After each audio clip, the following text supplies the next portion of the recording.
energy sector of Pakistan is marked with major inefficiencies, financial risks, and misaligned policies. Hence, there is a need to identify the critical factors and how our current policies and international agreements can shape up the future energy and environmental outlook of the country. Pakistan remains one of the top most vulnerable countries of climate change impacts. We need to see COVID-19 as an opportunity to bring back the SDGs on track in a timely, efficient manner. We are constrained on resources, and climate-related SDGs are, of course, certainly off track. But this is the time to rethink our production processes and really build systems and processes so that we don't go back to business as usual. Despite nationally determined contribution objectives, climate concerns, and risk of long-term financial locking due to thermal energy resources, the coal capacity of Pakistan has significantly increased over the years. This will most certainly put the country off track to meet its climate goals.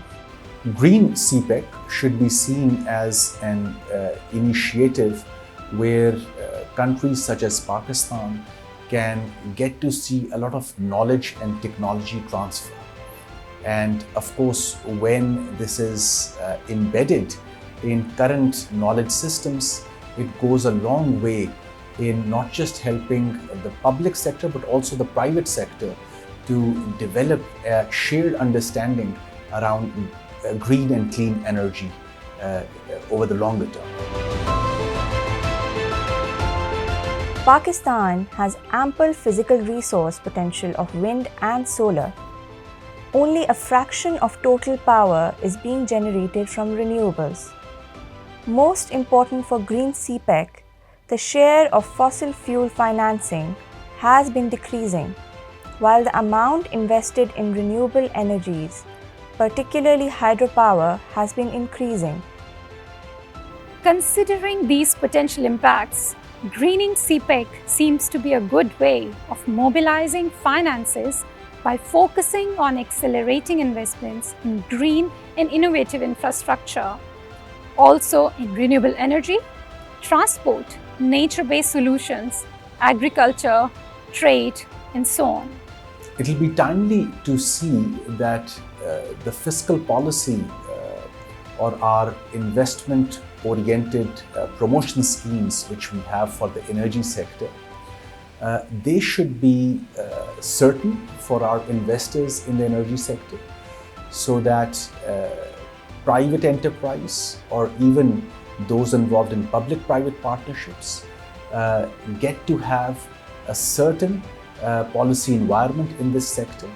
And of course, investments in green and clean energy require longer-term certainty of policies, which can only come around if fiscal policy does not see frequent changes.